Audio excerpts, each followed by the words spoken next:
Itu sudah jadi wisata religi, Ampel sudah dikuasai Habib. Sebenarnya tidak dikuasai penuh.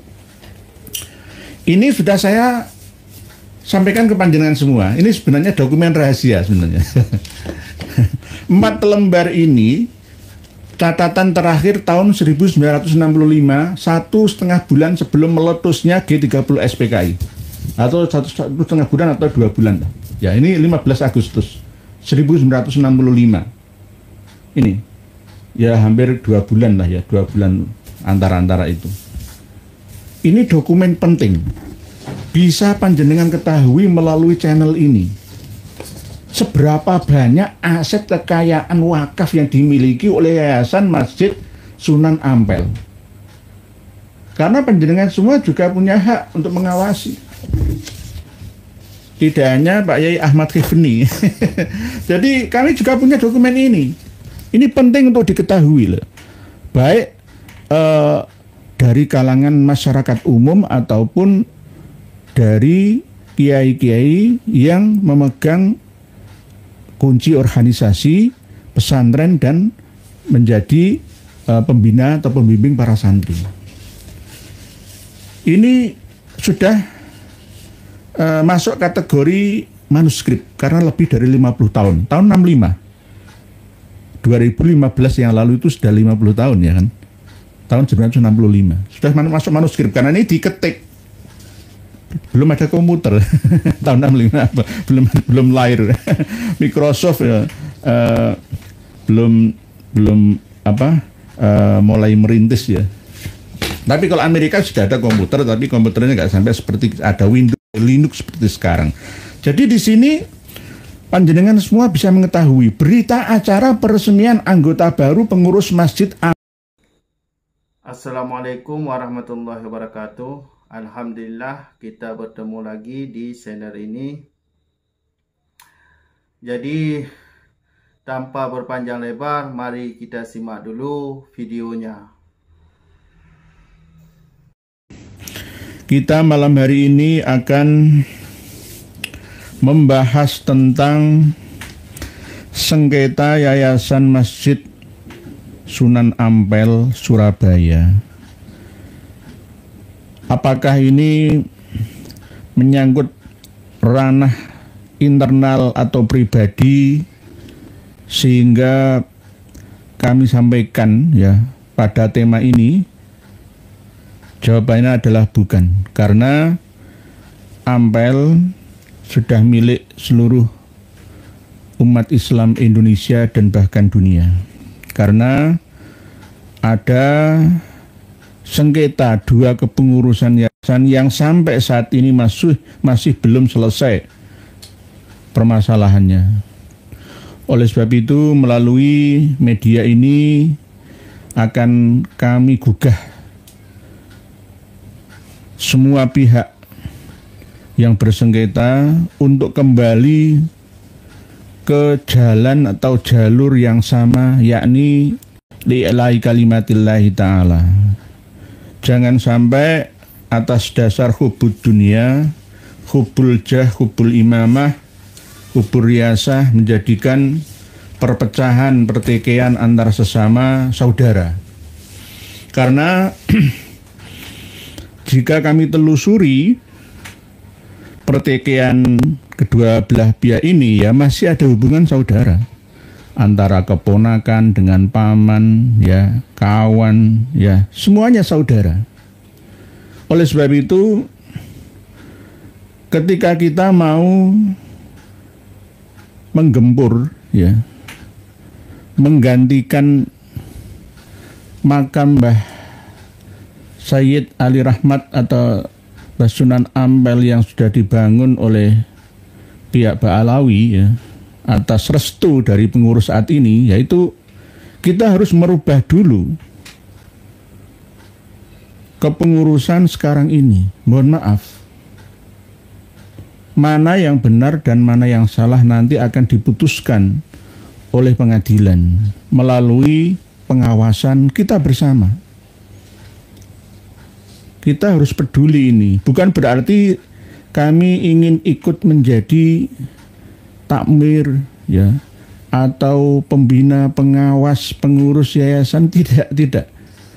Hanya ingin dikembalikan lagi aset-aset wakaf Sunan Ampel, diteruskan oleh masjidnya, pengelolaan makamnya, semuanya dari umat kembali ke umat. Jangan sampai dibuat untuk rebutan, ya, mencari penghidupan. Toh kalau bekerja tetap saja boleh sekedarnya, sewajarnya mengambil bagian dari upahnya atau ujrohnya. Pak Ahmad Mujahidin dari ngawas kiai monggo. Pak Azmi, assalamualaikum Pak Nur ya. Pak Yai, cerdaskan penghuni Nusantara Pak Kiai dan tanah Nusantara kita ini.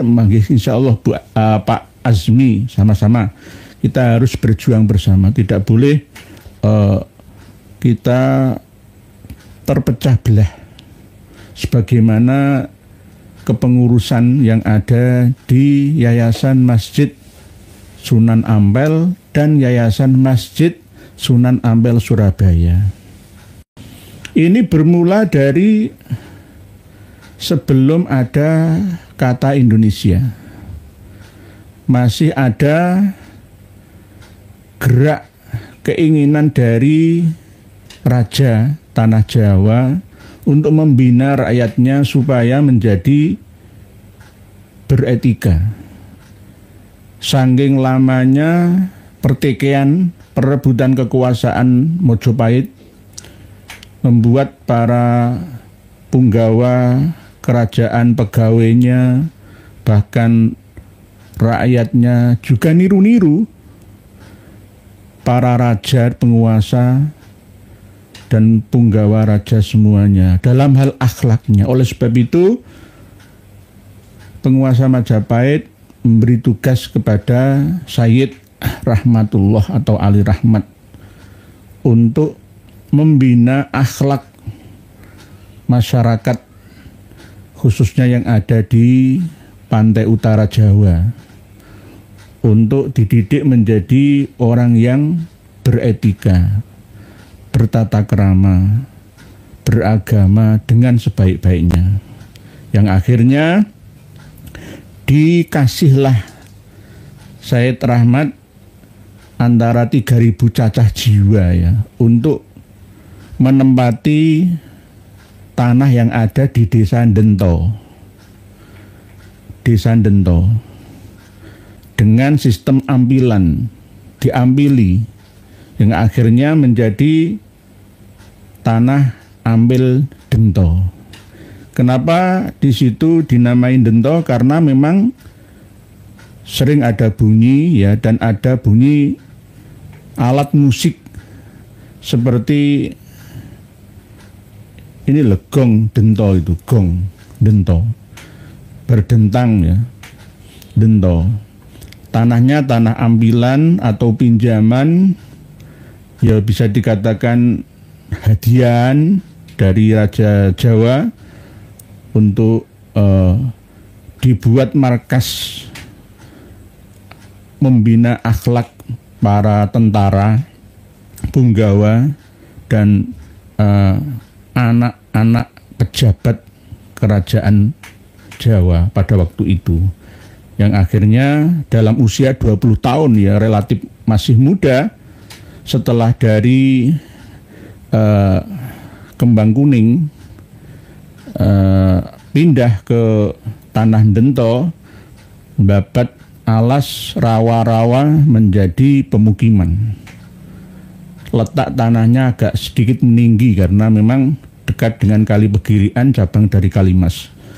Yang akhirnya rame berdatangan santri-santri dari seluruh penjuru negeri, akhirnya menjadi kawasan Ampel Dento.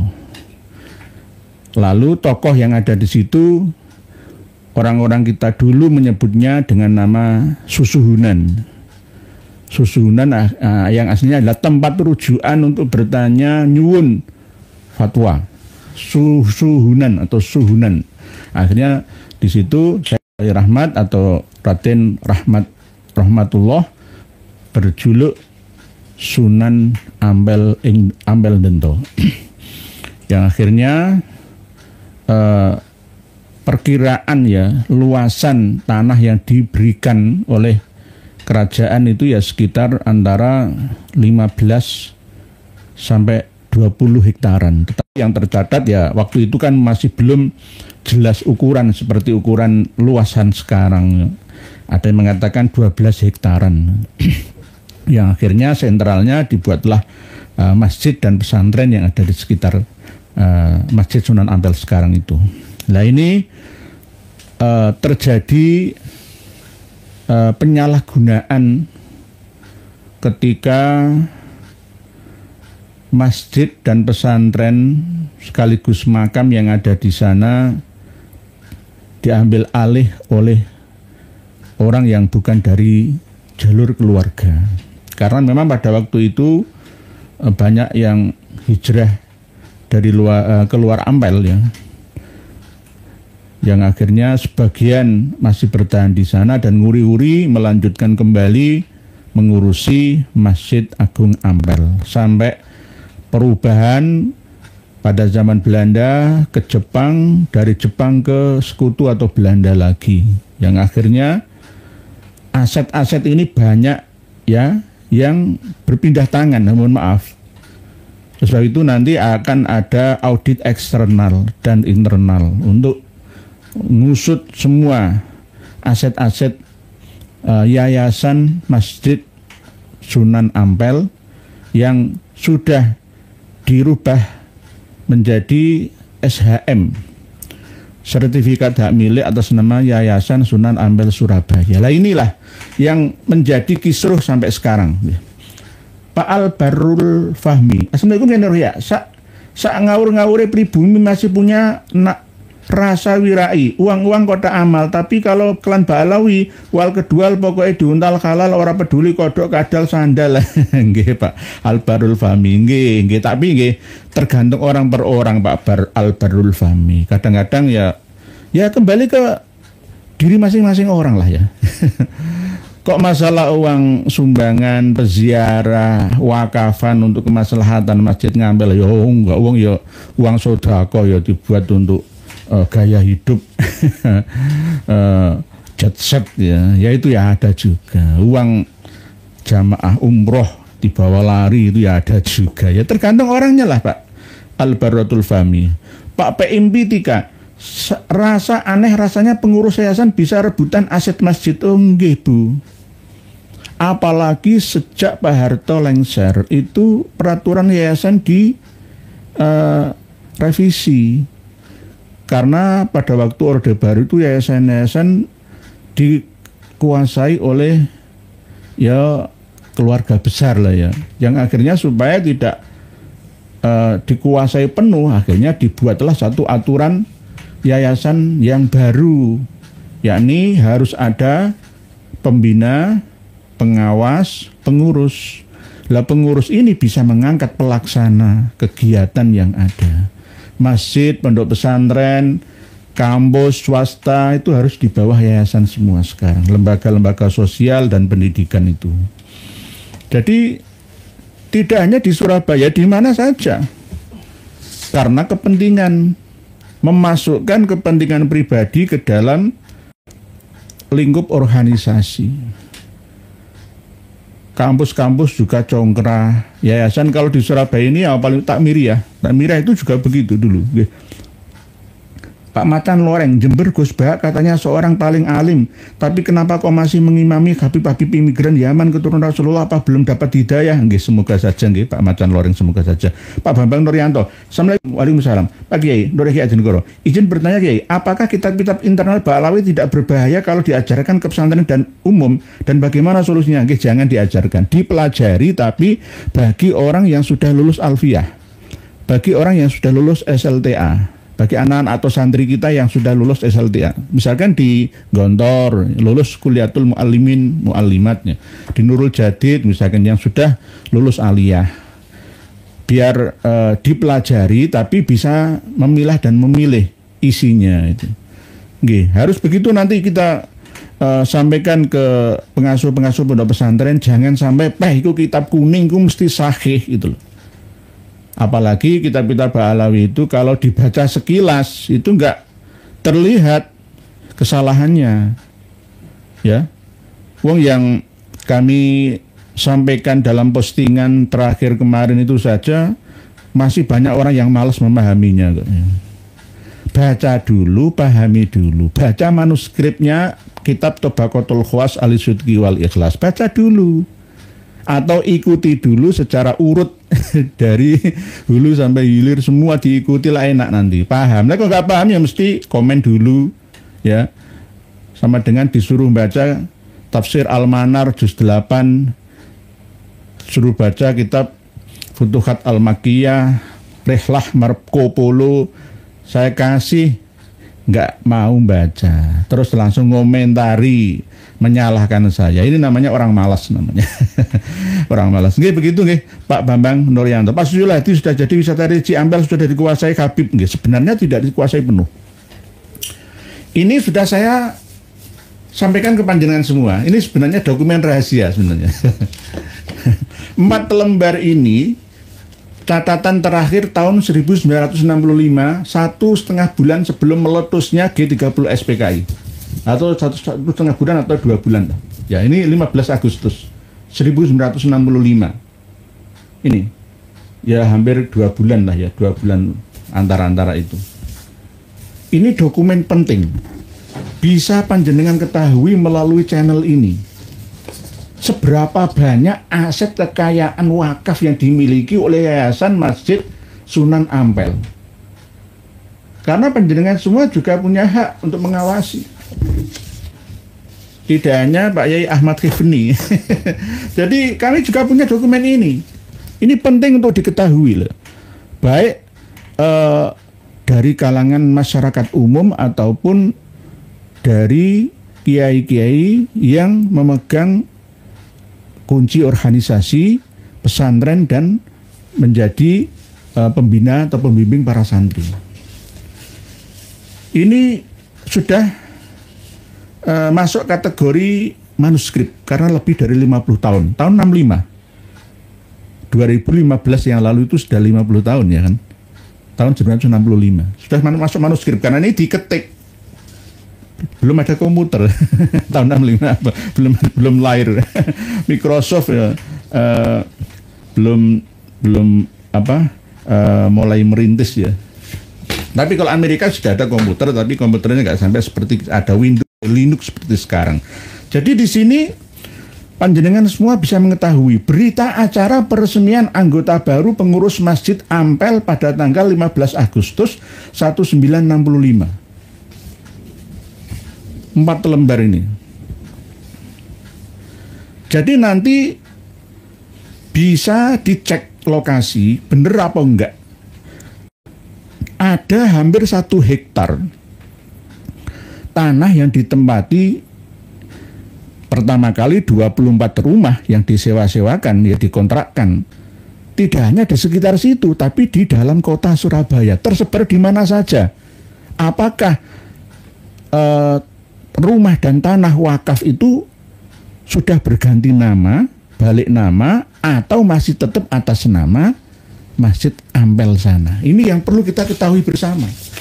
Oleh sebab itu, kawan-kawan yang secara de facto dan de jure, Mas Ahmad Khifni, ya, putranya Romo Yai Nawawi Muhammad,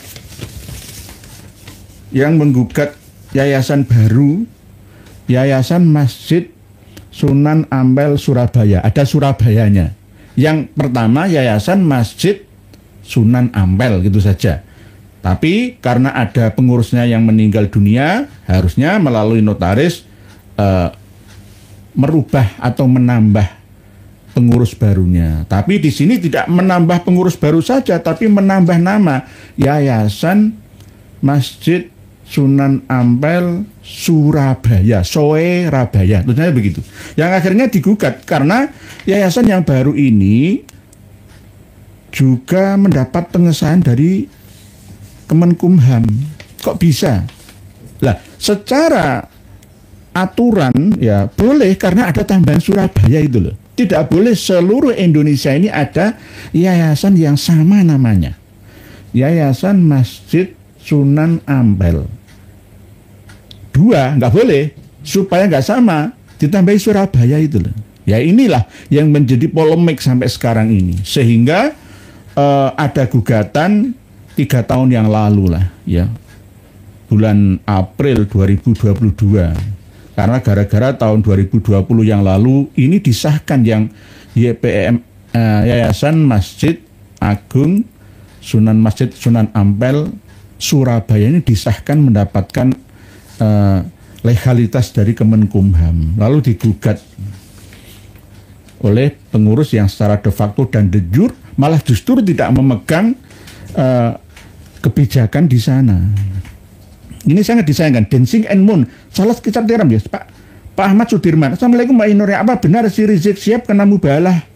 Firza, nggih, ditunggu saja, nggih, sabar. Pak Muhajir Yai, jangan sampai kendor untuk mencerdaskan kehidupan bangsa Indonesia. Siap atas dukungan panjenengan Pak Muhajir, bukan Imam Ahmad Al Muhajir loh, nggih. Pak Yai Hajir, nggih, terima kasih Pak Yai Hajir. Di Indresmo itu juga ada Pak Yai Hajir, Muhajir, sering pindah melakukan hijrah, mendapatkan gelar Muhajir. Orang yang hijrah, pelaku hijrah. Kembali ke tema utama tentang Masjid Ampel Surabaya. Saya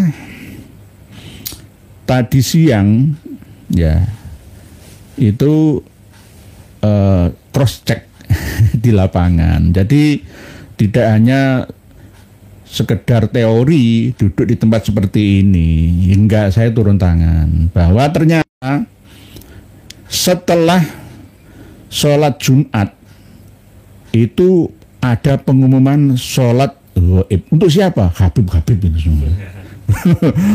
90% Habib ada, 10% nggak sampai yang non Habib dan Habibah ya. Rata-rata Habib dan Habibah ditujukan pada Habib ini yang Bondowoso, Habib di Bangil, Habib di Sumeneb, Habib di Pekalongan, Habib di Solo, dikirimi kabeh. Nah ini berarti ada kekurang tegasan pengurus ketakmiran masjid sekarang antara takmir dan nadir.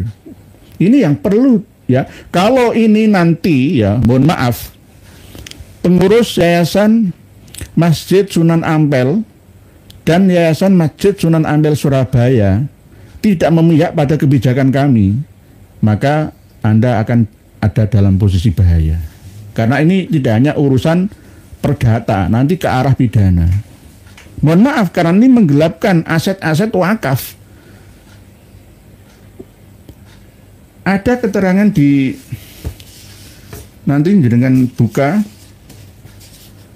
halaman 3 manuskrip tahun 65. Halaman 3, kekayaan, penghasilan dan pengeluaran Masjid Ampel. Ini dicatat semua. Milik wakaf Masjid Ampel Surabaya selain berupa bangunan Masjid Ampel yang ada ini, memiliki juga rumah-rumah wakaf dalam kota Surabaya. Di mana semua posisinya? Lah, kabar terbaru yang kami terima sudah di SHM-kan. Ya kok nggak bisa? Oh, wakaf kan di SHM-kan. SHM atas nama yayasan? Ya harusnya ya wakaf atas nama Masjid Sunan Ampel. Nah inilah polemik ini harus diselesaikan. Yang telah disewa oleh penghuninya masing sebanyak. Nah kan ini bahasa tahun 65 ya. Nanti jangan salahkan saya lagi. Wong bahasa Indonesia kayak Melayu gitu. Dari peninggalan atau pengambilan alih komite masjid, sejumlah 10 buah rumah diperoleh sejak pengambilan alih sehingga sekarangan ini dari wakafnya beberapa orang pewakaf berjumlah 14 buah rumah ditambah 10 berarti 24 buah rumah. Lah belum tanah-tanah yang kosong. Lah yang dibangun ya ini tahun 65 lah ya. Lah sekarang ada tambahan lagi yang sekitar sebelah sananya. Dulu makam-makam tua ya digembur semua. Saya masih kecil dulu itu tuh makam kuno semua. Jadi sebagian ada yang jadi tempat wudhu. Sebenarnya itu saya tahu. Bahkan yang pojok paling barat sendiri itu malah tempat toilet itu dulu makam semua. makam semua itu. Lah, amannya ya, batu nisan sebelah makamnya Said Ali Rahmat itu tidak ditulisi nama-nama Ba'alawi atau Yamani seperti Tuban, Bonang. Nah, nanti bisa juga ditulisi nanti As-Sayyid Abu Bakar As-Sagaf, bisa juga gitu. Jadi ini kurang lebih cuma setengah hektar yang ada bangunannya. Dan terus kalau ada polusan sekarang nih, mungkin ya 1 hektaran lah ya. Lah terus aset 12 sampai 15 hektar itu kemana semua? Nah, ini perlu dipertanyakan. Terus disimpan oleh siapa? Oleh pengurus yang lama atau pengurus yang barunya? Jadi ada 24 buah rumah itu dulu ya, tahun 65 loh ya. Tahun 65 loh ya. Ya ini semua nanti jenengan baca sendiri, tidak saya baca sendiri. Nanti nggak rampung-rampung bahasannya malam hari ini. Dengan baca mulai halaman 1 sampai halaman 4. Ada pengurusnya, diantaranya ini termasuk yang paling lama, yang meninggal tahun 1998, Pak Yai Nawawi Muhammad, yang menjadi ayahnya Mas Ahmad Kifni ini, yang menggugat. Ini beliau meninggal tahun 98. Nah, mulailah setelah beliau meninggal ini ada gerakan-gerakan tahun 2000 membuat struktur yayasan baru. Nah, ada yang colong laku. Nah, inilah yang namanya sebegitulah ya. Lalu terus menerus sampai dualisme kepemimpinan itu berlarut-larut sampai tahun lalu, 2019 yang lalu, awal-awal corona itu. Oke. Dulu masjid itu dikuasai oleh Bupati Surabaya melalui penggawa-penggawanya, komite namanya. Kalau di Dewan Masjid lah kalau sekarang, Dewan Masjid Indonesia. Lah tahun 45 ketika sekutu Belanda Gurkha India menyerang Surabaya itu, penduduk Ngambel semburat ngungsi keluar kota semua. Karena apa? Di ultimatum kalian harus keluar rumah semua, mengungsi keluar kota. Kalau enggak tak bom semua, mati semua. Dan Masjid Ngambel ini kosong. Dibuat markas selama sepekan lah ya. Lalu setelah itu mulai berangsur-angsur tahun 46, 47 sampai 48, 49 dibersihkan lagi, membentuk kepengurusan baru lagi. Jadi bisa dikatakan pengelola yayasan Masjid Sunan Ampel dan sekaligus ya aset yang ada di dalamnya ya makam juga, yaitu bukan murni Duriah Mbah Sunan Ali Rahmat atau Sunan Ampel. Karena apa? Kita ini sudah menyerahkan Mbah Sunan Ampel itu bukan milik orang per orang atau keturunan per keturunan, tapi milik semua umat Islam. Bahkan aset bangsa Indonesia. Jadi dulu tahun 1951 itu ada gempa, termasuk menaranya itu ya nggak hancur total tapi goyang, akhirnya dibuat baru itu. Jadi renovasi itu terus dilakukan ya karena memang ya ada dana. Bahkan yang pertama kali nyumbang sanyo kalau sekarang ya pompa air itu dari Marga Abdat kok. Ya dari Al Irsyad itu. Jadi yang Rizal apa yang kemarin dari Pertamina itu ya, Riza Khalid itu marganya ke Abdat ya. Abdat itu ya Hadromi tapi bukan Ba'alawi ya. Itu nyumbang pompa air. Pertama kali ada pompa air itu. Kemudian baca sendiri nanti. Okay. Jadi ada 21 poin ini. Jadi semua dicatat. Cuma ya yang dibangun di luasnya cuma setengah hektaran.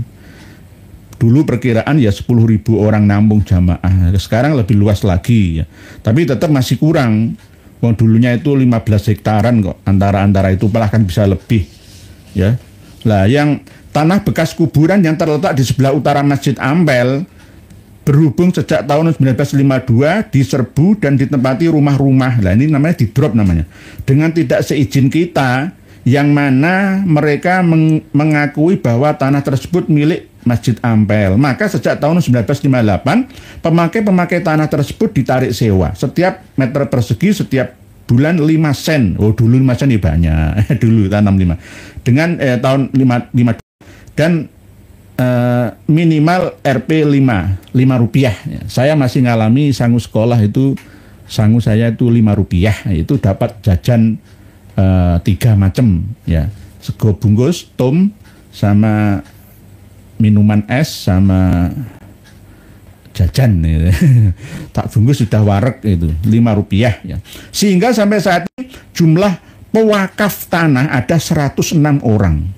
Pemakai tanah ada 106 orang dengan seluas tanah 9.295,67, hampir 1 hektar ya, yang setiap bulannya menghasilkan uang Rp761,50. Yo, sudah dapat kebo banyak itu. Dulu itu sapi itu paling berapa sen, nggak sampai rupiah, sen itu ya. Kadang-kadang ya Rp1 itu dapat sapi lemu, ginuk-ginuk, ya, dapat kerbau itu. Jadi jenengan nanti batas sendiri, jenengan awas. Jadi ini ada tulisan ampel milik masyarakat, bukan milik keluarga. Cuma ya masih kita terima kasih kepada pengurus sekarang ini ya, kita tetap bisa ngibadah di sana. Ya cuma pengelolaan kas itu katanya setiap bulan itu bisa miliaran ya. Terus kemana saja? Terus hasil dari aset-aset wakaf ini kemana saja? Harusnya ada pengelolaan yang transparan, ada dipasang di situ pemasukan uang sekian, ya, pengeluaran sekian, ya, masalah perincian nggak terlalu kita mintakan. Pokoknya yang penting ada transparansi di sana. Dulu pada zaman tahun 2000 itu Gus Dur sempat turun tangan. Tahun 98 Pak Yai Nawawi Muhammad meninggal, rebutan ya kepengurusan, sampai-sampai Gus Dur ikut-ikut ngurus di situ. Sampai ada marga Abu Bakar Assegaf juga yang ikut di situ. Mau ya ikut-ikut nimbrung ya. Ya karena memang ya sudah ada agenda memang ya. Bahkan berikutnya tahun-tahun 2003 dan seterusnya sampai 2015-2019 adiknya Pak Mahfud MD Siti Marwiyah itu seorang pengacara ya ahli hukum juga ikut-ikut ngurusi, tapi tetap masih belum selesai. Bahkan seorang politikus Lanyala Mataliti itu juga ikut-ikutan juga, tapi masih belum selesai. Lalu Gus Ubed ya almarhum tahun 2020 ya, itu setelah beliau wafat ya geger lagi. Terus seperti itu. Oleh sebab itu harus benar-benar diurus oleh orang-orang yang mempunyai jiwa amanah. Sebenarnya niat baiknya Mas Ahmad Hifni, Pak Yai ya, bin Pak Yai Nawawi Muhammad ini bagus. Tapi tetap harus diikuti dengan semangat keikhlasan dalam perjuangan. Pak Afif Muhadi Ahmad ini Pak Yai siap. Pak Sujulati, Jumat Legi serame dulu ya. Nggih, setiap Jumat Legi itu rame banget. Jadi di Ngampel itu kontras dengan Gunung Jati. Kalau di Ngampel bebas pengemis, peminta-minta. Kalau di Gunung Jati, jenengan sediakan uang receh 1 sak akan habis. Karena apa? Tidak hanya pengemis saja, pengurusnya juga dualisme. Setiap pintu masuk itu seakan setengah memaksa itu. Kalau di Gunung Jati, oleh sebab itu jangan begitulah. Kalau di Ngampel disediakan kotak-kotak, atau kalau mau masuk ya ketua rombongan harus menghadap ke juru kunci ya. Biasanya di situ suruh ngisi ya, tidak dibatasi harus berapa ratus ribu, tidak. Pokoknya sepantasnya. Berapa orang Pak? Misalkan 100 orang, yos pantasnya 100.000 ya, itu nggak apa-apa ya. Untuk perawatan ya pemakaian kan juga pemakaian air dan lain sebagainya itu ya boleh-boleh saja, masih dalam batas kewajaran. Tapi kalau sampai berlebihan, misalkan memaksakan ya, nah itu yang kita sayangkan, seperti yang di makam Mbah Syarif Hidayatullah Mbah Sunan Gunung Jati. Jangan gitulah, tolong pengumuman dari Surabaya untuk makam Mbah Sunan Gunung Jati sana, tolong jangan memaksa-maksa peziarah untuk ngasih sedekah, jangan. Atau misalkan bunyikan saja itu, misalkan ini infak itu saja, nggak usah diuber. Jadi setiap gang, setiap masuk gapura ini, 1 sak uang receh itu habis semua. Kalau di Surabaya nggak boleh secara profesional karena memang kaya. Yayasan Masjid Sunan Ampel Surabaya itu kaya. Ini asetnya seperti ini. Ini masih belum semua kita telusuri. Ya kalau sudah ketemu semua, wah luar biasa. Kaya Masjid Agung Sunan Ampel Surabaya itu untuk menghidupi operasional harian bulanannya. Oh sangat-sangat lebih. Kalau bisa jadikan satu lembaga di bawah masjid yang ngurusi baitul mal, menerima infak dan sedekah, sekaligus mencarikan solusi bagi orang-orang fakir miskin yang butuh bantuan modal untuk melanjutkan kehidupan di kota Surabaya dan sekitarnya di seluruh Indonesia. Gitu, nggih. Jadi begitu.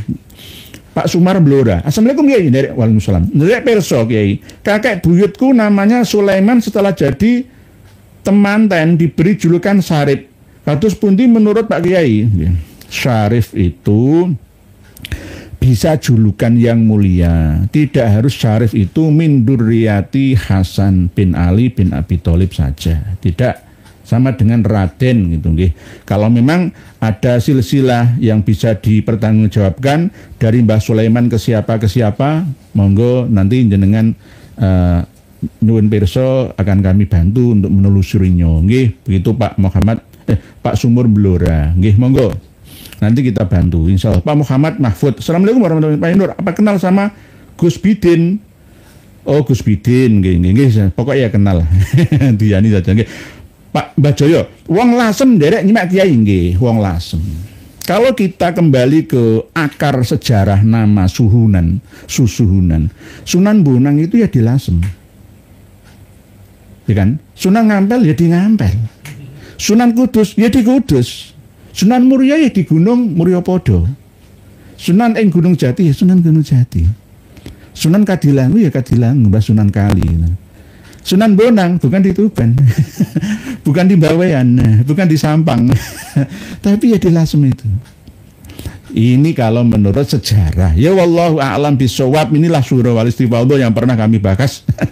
Pak Maulana Z. Assalamualaikum Pak Kiai. Di Kalsel masih banyak yang jadi muhibin kabaib. Mereka berdalih dengan taklid kepada Mbah Guru Sekumpul. Mbah Guru Sekumpul itu tidak salah. Karena pada waktu beliau sedonya itu kita masih belum mengangkat masalah.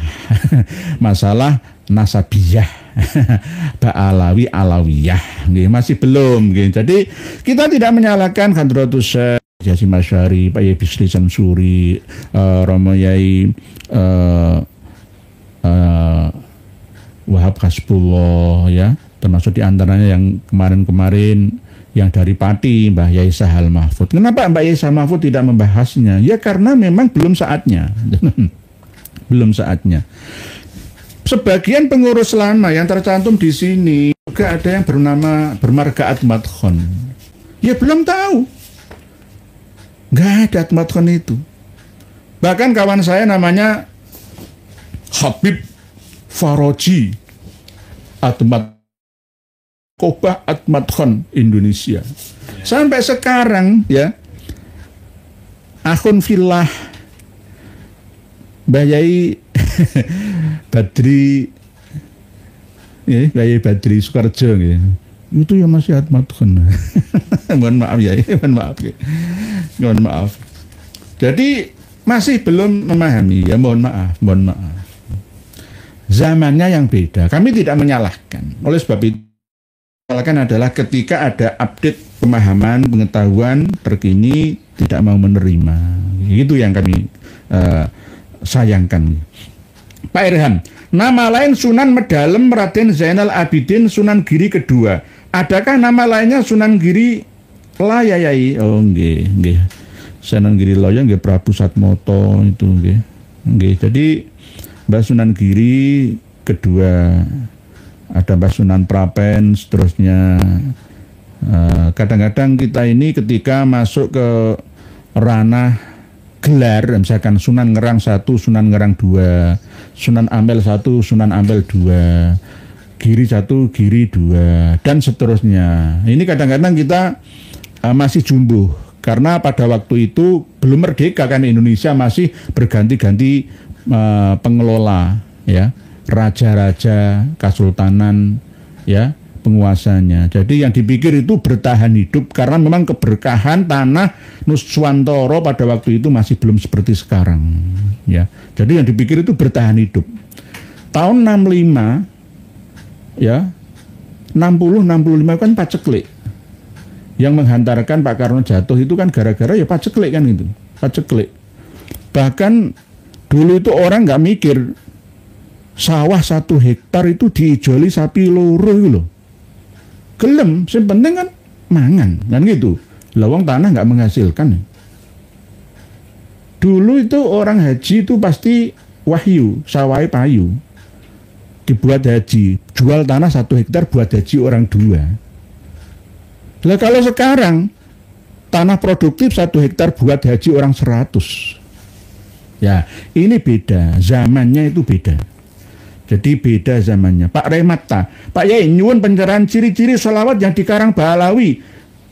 Kami santri sering bingung, nggih, yang penting sholawat kembalikan ke sholawat tibil kulub saja. Sholawat busuronya tinggalkan saja. Ya, maulid jentuduro tinggalkan saja, kembali ke maulid diba, berjanjinan, syarofil anaman, azaban, nadoman saja. Oke, jadi supaya aman, ya, supaya aman. Nanti kalau sudah aman, ya, maka bisa tambahan-tambahan lagi sistem maulid yang baru lagi. Ada. Selain dari 5 maulid Nabi itu, masih ada lagi. Oke. Mas Nurul, aslinya kan jeratin niki saking Banten, kula bingah sanget awit perjuangan panjenengan kanthi kejujuran jroning keilmuan kang sami-sami nggak ada. Saya itu sama-sama Mas Nurul, sama-sama seperti panjenengan, sama-sama nggak ada yang lebih satu sama lainnya, sama-sama memberi dan menerima. Nggih, insyaallah atas dukungan doa pangestu panjenengan ya kami tetap berjalan ya. Yang penting kita dahulukan kejujuran, amanah sidik, amanah tabligh fatonaan itu. Jangan sampai kita menipu-nipu ya. Karena sama seperti ini kan termasuk data yang sangat berharga. Saya bagikan dengan panjenengan. Ya, 4 halaman ini jenengan pelajari, tapi jangan hanya dilewati. Sekilas-sekilas saja, jenengan cermati betul, baca satu persatu. Oh ternyata Yayasan Masjid Sunan Ampel itu ya kaya ya. Tapi di sini kok cuma yang terdata kok 1,5 hektar saja lah, terus berapa puluh hektar lainnya tuh kemana lah? Ayo diurusi lagi, Nduriyah Mbah Sunan Derajat, Raden Qasim, ayo Mbah Yai yang ada di Cilacap, Mbah Salim, Yai Salim, ayo bareng, Mbah Yai Taufik Probolinggo, ayo kumpul bareng, yang di Derajat Lamongan, Paciran, ayo bareng, diurusi bareng-bareng. Kalau saya nggak usah, yang penting rukun gitu loh, ada solusi islah antar dualisme kepengurusan yang ada di Ngampel. Yang direbutkan itu apa? Ya memang menguntungkan gitu loh, menguntungkan parkirnya, infaknya itu berapa banyak jumlah setiap bulannya. Harus transparan, kembali ke umatan. Terus kalau habis sholat Jumat itu nggak perlu pengumuman sholat goib untuk Habib-Habib, nggak usah. Jangan layani Habib-Habib itu, ngelamain nanti gitu loh. Karena ini nanti akan kami urus segera untuk pembongkaran makam Mbah Sunan Ampel itu. Saya tadi ziarah makam Mbah Sunan Ampel. Saya lihat itu menggunung menjulang, itu saya nggak melihat makamnya. Saya melihat namanya saja. Saya mohon Mbah Said Ali Rahmat atau Mbah Rahmatullah Mbah Sunan Ampel Dento, semoga perjuangan ini diridhoi oleh Ilahi Robbi biwasilati panjenengan. Saya matur begitu. Ya karena ya banyak musuhnya. Musuhnya itu nggak hanya yang kelihatan mata, ya musuh tak terlihat juga itu banyak sekali keberadaannya. Nggih, jadi itu nggih, niat kami itu seperti itu ya, bukan lainnya. Nggih. Pak Sadun Mustafa, derek tanya ya, adakah lafal dalam rotib hadat yang lain atau simtud duror yang bila dibaca bisa cuci otak orang yang membaca sun? Kalimat-kalimat yang ada di dalam rotib al-haddad itu standarnya sesuai dengan rotib ar-rifai.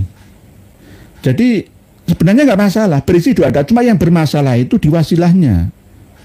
Wa ila hadrati al-imam Muhammad bin Ali Ba'alawi al-Faqih al-Muqaddam lahul Fatihah wa ila ruhi As-Sayyid Al-Hasib An-Nasib Al-Alim Al-Kutub Muhammad Abdullah bin Alwi Al-Haddad lahul fadah. Itu yang bermasalah itu di situ.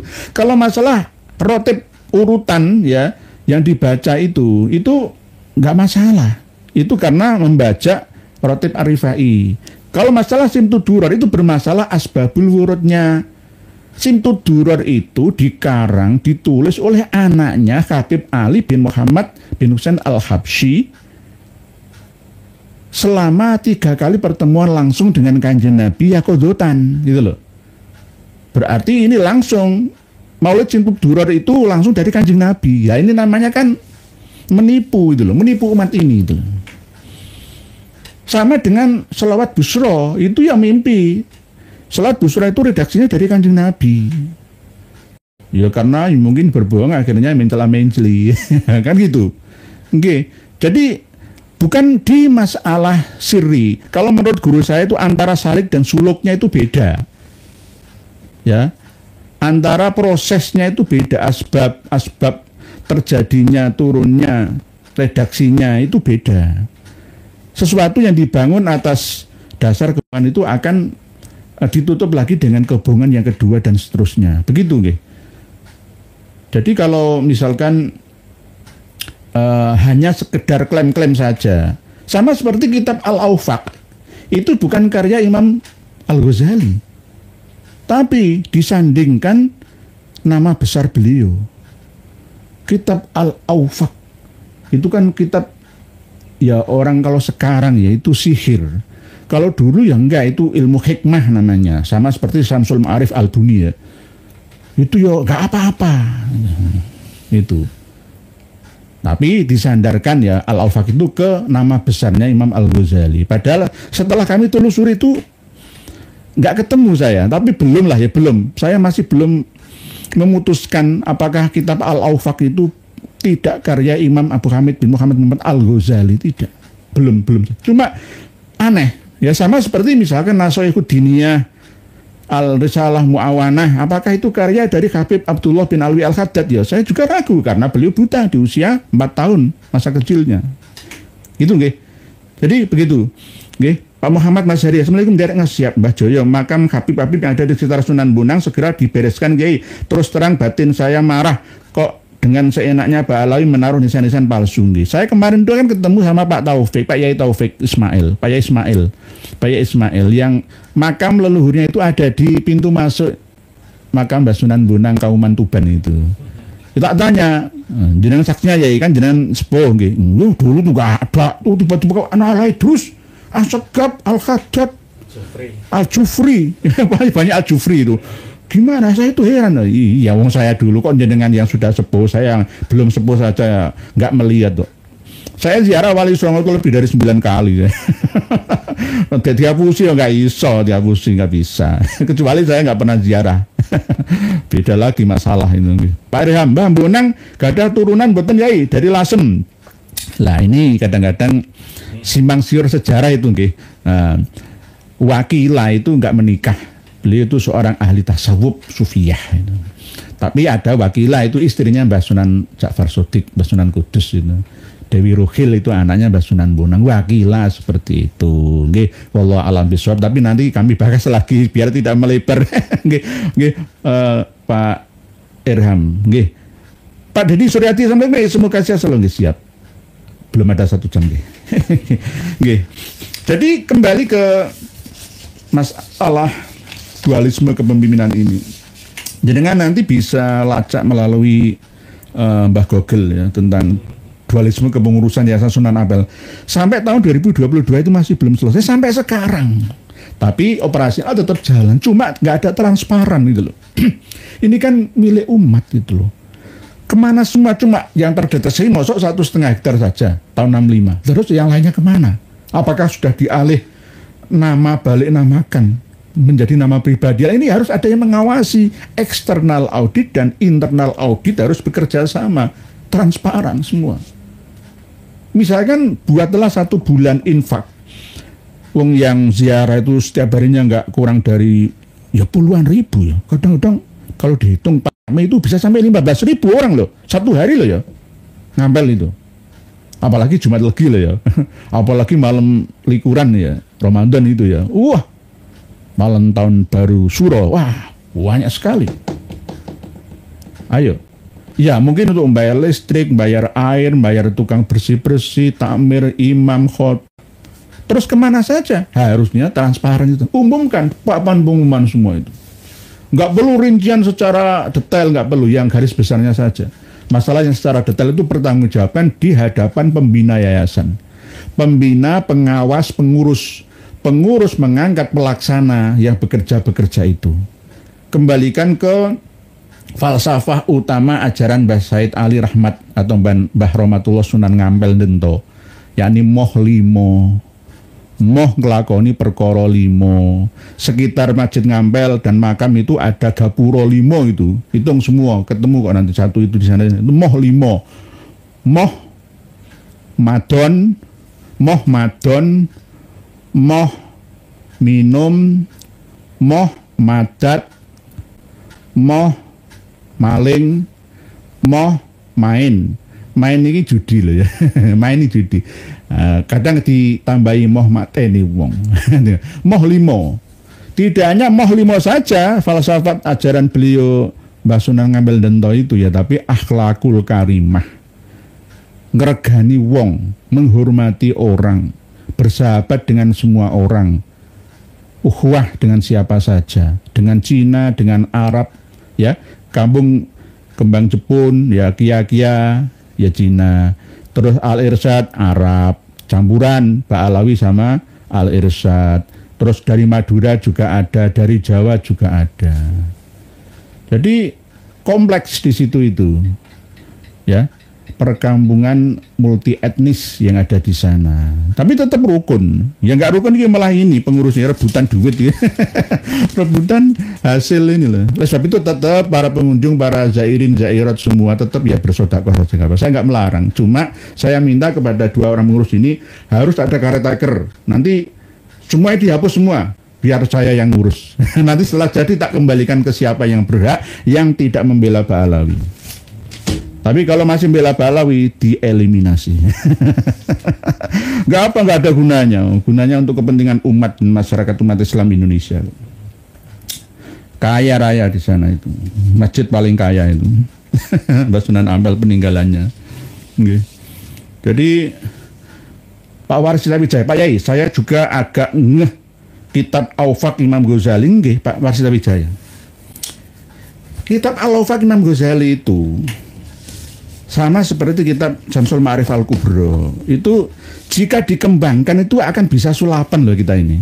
Lalu kalau seperti itu nanti alasannya itu ajaran sufi atau tasawuf, padahal beda. Padahal beda. Apakah saya melarang ajaran-ajaran hikmah? Tidak. Di masanya boleh. Di saat ini juga boleh, tapi dikemas dengan ilmiah gitu maksud saya. Di dalam Al-Awfaq itu ada ilmu yang bisa memisahkan, gitu, termasuk sihir antara suami dan istrinya. Itu kan, maksud ada ajaran Imam Ghazali seperti itu. Dengan memakai bahasa-bahasa Ibraniyah. Ya, ini kan tidak saya nggak percaya 100% Pak Warsila Wijaya masalah itu. Jadi hampir-hampir misalkan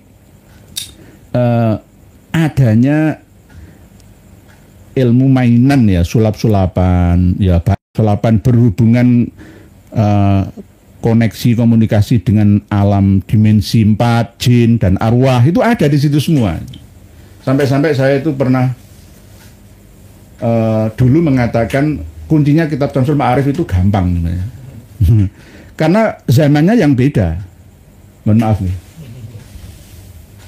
Nah, ini. Saya itu punya gelangnya istri saya ya, sama kalungnya istri saya ya. Orang-orang dulu, anak-anak diberi mainan, ya diberi mainan sulapan gitu. Kalau anak-anak pesantren yang klasik lenik, ya suruh poso dhisik 7 dino kan gitu. Dulu itu saya selikur dino poso supaya berhasil, ini ilmu gaib kan gitu ya. Padahal itu enggak itu loh. Kenapa orang Israel itu bisa sukses membaca ya? Kejiwaan manusia sedunia bisa menundukkan lafadzulnahu malal alamin kata Allah itu. Nah, ini teorinya seperti apa? Oh, teorinya nggak hanya gelang sama kalung saja, semuanya pokoknya bunderan itu. Nah, ini seandainya nggak ada mantranya ya, ini kan mesti jatuh kan ya, nah, mesti kan jatuh ya, mohon maaf, ini jatuh malah tambah jatuh lah, supaya nggak jatuh itu gimana? Jadi ada teorinya khusus, ini dilem lagi, lemnya hilang, kadang jadi sama seperti ini, itu kalau dikembangkan dari kitabnya itu ada, dia akan nyandol, aslinya nyandol karena ini pecah. Ya, nanti suatu saat kami gak ada sulasi. Gak ada sulasi. Jadi pokok bunderan apa saja, yang penting seimbang beratnya antara gelang misalkan dengan. Jadi kecepatan cahaya sama seperti nyamuk, jika dia miring bergerak itu langsung dia hilang dari pandangan mata. Nah, ini biasa di mainan anak-anak. Sulasi bening atau maksudnya. Ya, ini nanti tak praktekkan langsung. Jadi nggak perlu puasa, nggak perlu apa. Zamannya beda. Di sulasi ini nggak apa-apa, atau di lem paten nggak apa-apa. Nanti biar saya praktekkan rahasianya itu seperti apa. Cuma klik 1 detik saja bisa. Itu dari mana? Ya kuncinya di kitab-kitab hikmah seperti itu. Berarti Imam Ghazali nggak mungkin mengajarkan seperti itu. Kalau misalkan tentang falakiyah itu ya, saya percaya. Nujumiyah misalkan percaya. Yang penting sesuai dengan standar syariah. Nggih. Pak Putu Bebalen. Assalamualaikum ya Mbak Neno. Dari nyimak salam saking Cina. Saking Cina mana nih? Pak Putu Bebalen. Nggih. Gak apa-apa, sama-sama. Saya sebenarnya bukan anti Cina, anti mana, tidak. Semua manusia itu sama. Agama Islam itu melindungi rahmatan lil alamin untuk semuanya. Tapi jangan sampai klaim-klaim ya tidak ada datanya. Misalkan nggih, di Surabaya ini kan ada Ustadzah Tanmihwa yang mengaku-ngaku Sunan Ampel itu aslinya Cina, namanya ini, misalkan Ki Ageng Tilingsing, misalkan, semua diakui Cina semua. Di sisi yang lain sejarah kita diakui India, leluhur kita diakui Hadramaut Yaman sana, terus tentang apa-apa yang bersifat penting, ya nama-nama juga diakui Cina. Lah kita terus dibuat apa itu loh. Hanya untuk pelengkapnya saja lah begitu nih. Singosipan, Poros Surabaya Lamongan derek sinau di udara yang lumayan adem, kipas-kipas layan nggih. Siap Pak Singosipan, monggo. Nggih. Salam yang ada di gunung-gunung, di pantai-pantai, di sawah-sawah ya, di ngare-ngare semuanya. Mari kita ngaji bersama karena ini ngaji yang aneh. Nggak ada bandingannya.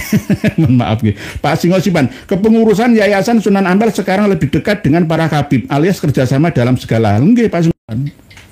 Nah, tadi siang itu saya kan Jumatan, ya. Oleh sebab itu, tolong pengurus sekarang, ya, ayo bareng-bareng islah, tapi islah jangan merugikan ummah, sama saja lah dengan pengurus lama, Yayasan Masjid Sunan Ampel dan Yayasan Masjid Sunan Ampel Surabaya. Tapi untuk maslahah, bukan islah untuk madorroh, untuk apa? Nah ini tadi, nah ini. Jadi jenengan nanti bisa praktekkan kalung istri panjenengan ambil sama gelangnya istri jenengan ambil ya. Teorinya sama seperti ini. Biasanya pesulap-pesulap itu nggak buka kunci. Miringkan begini ya. Tapi lebarkan ini ketemu samping rantai kalungnya ini samping sisi kiri dan kanan. Nah ini jatuh ya. Mestinya jatuh. Tapi supaya nggak bisa jatuh bagaimana? Ada teorinya. Lah, nggak jatuh dia.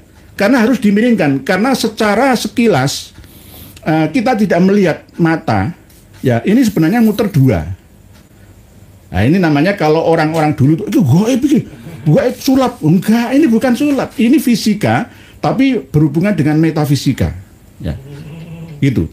Jadi ini ada kuncinya. Sama seperti misalkan ketika kita mengamalkan kitab Samsul Ma'arif Al-Kubra Mujarobat Ad-Dairobi misalkan Sumusul Anwar wa Kunzul Hasan, itu jenengan bisa praktekkan sendiri, nggak harus cari anggap saya guru, nggak, semua bisa. Yang penting jenengan iringkan begini ya, sebentar, miring agak miring ya, agak miring sedikit gini. Masalah berhasil atau tidaknya dicoba ya, harus tenang, harus tenang. Kalau nggak tenang nggak berhasil. Harus tenang. Ini kan contoh ya. Namanya contoh itu ya harus pernah tidak berhasil. Nanti kalau berhasil semua berarti saya tukang sulap gitu loh. Saya bukan tukang sulap, cuma ingin mempraktekkan kitab-kitab hikmah yang ada. Ya. Jadi tidak ada settingan. Nggak ada settingan. Nanti berhasil atau tidaknya itu harus dilatih.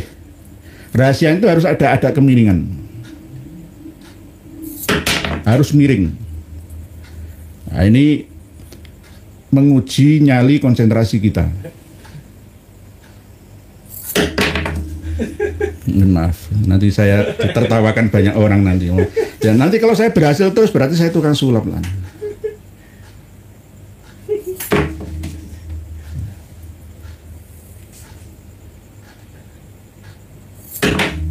Benar. Apa gara-gara dilem tadi ya? Ya ini ya, ya agak jatuh dia ya.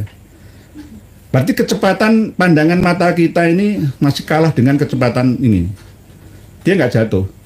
Jadi secara umum tadi kan bolak-balik jatuh ya. Kira settingan nanti. Saya karena bukan sulap, sulapan enggak. Ini hanya mengamalkan teori-teori azimatan yang ada di dalam kitab Al-Awfaq dan kitab Syamsul Ma'arif Al-Kubro dan Al-Mujarrabat Ad-Dairobi. Ya, ada tuntunannya semua. Enggak jatuh ya, jatuh. Jadi nanti ini kalung sama gelang istri jenengan jangan coba. Tapi biasanya tukang-tukang sulap itu nggak pakai seperti ini. Dia pakai alat sulap sendiri di Shopee kan ada ya, paling 10.000 ya. Alat sulap itu. Ya untuk mainan anak-anak. Ini bukan gaib. Tapi oleh kiai kemungkinan, ijazah dulu. Puasa 7 hari ini namanya ilmu gaib. Nggak ada ilmu gaib. Inilah kita kalah dengan Israel. Itu gara-gara Israel itu bisa langsung secara ilmiah mengembangkan ilmu-ilmu kuno sehingga kita kalah, kita dikasih poso-poso.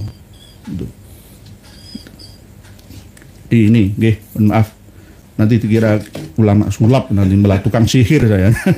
Enggak, zamannya beda. Oleh sebab itu kita harus mengembangkan nuklir. Ya, ini buat latihan admin saya ini latihan. Pokoknya agak miring itu, nggih. Mbah Google, copot, copot, nanti jenengan coba sendiri, Mbah Google, berhasil ya admin saya. Pokoknya agak miring itu rahasianya itu. Nggak usah noto-noto jari itu nggak usah. Pokoknya konsentrasi. Nah, kadang-kadang nggak berhasil juga. Ya, namanya aslian. Mbah Joyo, dulu tempat main saya pas sujudan Sunan Bonang nggak ada orang minta-minta. Sekarang banyak dengan ngaku-ngaku anak putune Sunan Bonang ya, nggih. Saya meneliti ke sana, pas sujudan Sunan Bonang di atas tangga itu. Jadi itu batu, gitu loh. Ya mungkin disamakan. Ini permintaan yang ini untuk jodoh, yang ini untuk rezeki, yang ini untuk jabatan. Saya nggak mau. Ya. Saya hanya melihat saja, memantau. Okay. Begitu, okay? Langsung kami baca tulisan panjenengan siang tadi, ya. Masih tetap berinteraksi dengan tulisan terbuka Dedi Suryadi. Gimana Kiai dengan kitab Maulid Adiyaul Lami? Boleh dibaca apa enggak? Dulu saya sering membaca dengan jamaah, sedangkan tawasulnya banyak Habib. Sementara tawasulnya jangan Habib, Pak Dedi Suryadi.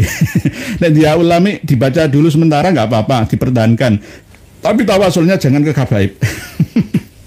Karena apa? Ilmu itu bukan milik Habaib. Ilmu itu milik Allah.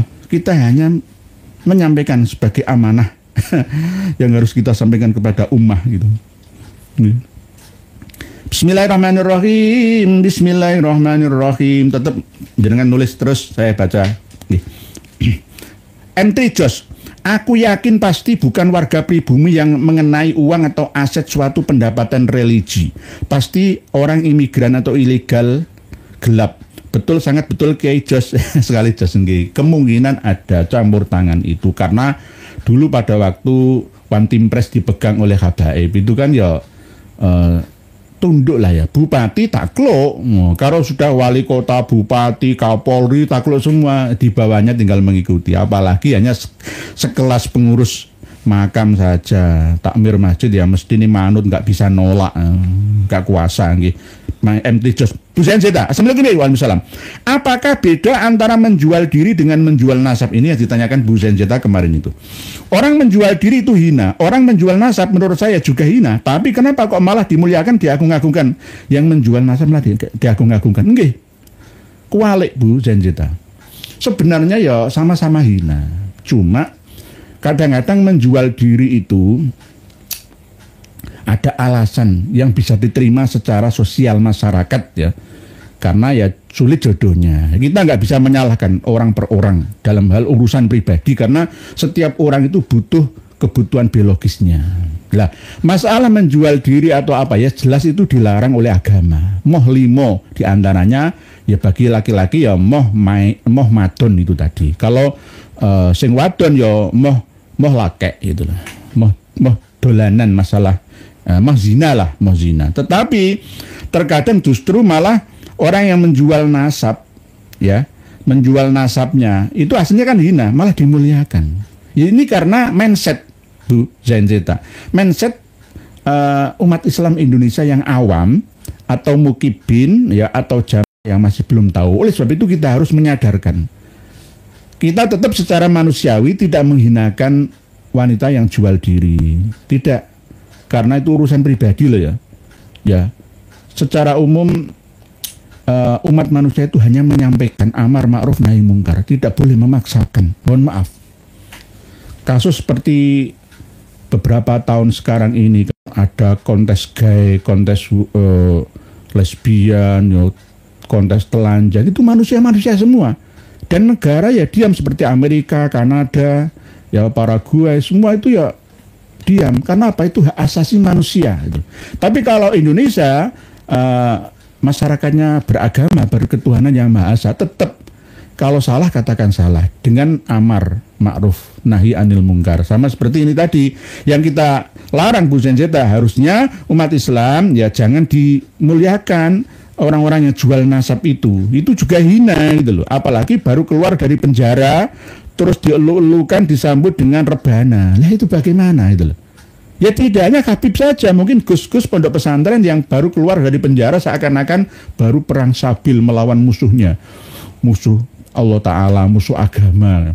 Datang bebas aku bebas dari belenggu. Langsung disambut dengan tola'al badru. Lah ini kan kuali.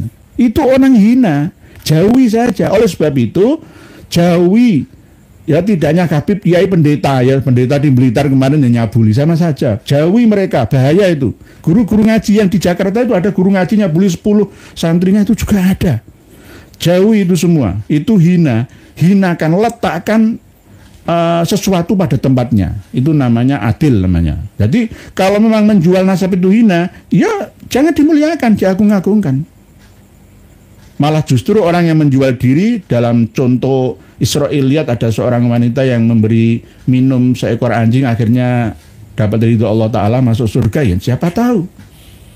Karena masalah orang bahagia atau tidaknya itu kembali kepada diri masing-masing Bu Zenjeta. Jadi tidak bisa kita berstandar secara umum, itu enggak. Ada hukum khusus dan khususil khusus. Ya, nanti kita bahas lagi, nggih Bu Zenjeta, leres panjenengan, nggih. Panurati Pak Kiai. Bolehkah percaya tentang manfaat gaib kayu atau batu atau logam bagi manusia? Contoh tongkat sakti dan lain-lain. Boleh. Yang penting standar ilmiah. Jangan gaibiyah gitu loh. Gaibiyah itu boleh, itu begini. Sesuatu yang gaib dulu sekarang ini bisa jadi tidak gaib lagi. Kan apa? Bisa diilmiahkan. Handphone ini kan gaib. Kita ngaji via YouTube itu gaib dulu. Sekarang nggak gaib lagi. Sekarang hadir langsung live seperti ini. Saya hadir di hadapan panjenengan semua di seluruh dunia ini. Ya berarti kan nggak gaib lagi. Kalau dulu gaib. Dulu gaib. Jadi sinyal udara gelombang elektromagnetik itu dulu gaib. Nggak bisa ditangkap oleh benda. Sekarang bisa ditangkap oleh benda yang namanya Android. Android memiliki jiwa-jiwa aplikasi yang bernama YouTube, Google, film, dan lain sebagainya yang ada di HP panjenengan semua. Ini bukti bahwa sesuatu yang dulu gaib bisa sekarang ini tidak gaib lagi. Sama seperti tentang misalkan kenapa saya kadang-kadang pas pengajian itu bagi-bagi batu akik, cincin ya itu. Ya untuk aksesoris saja. Lah kalau dipercaya Ya, namanya orang megang benda, nggih. Misalkan minyak ya.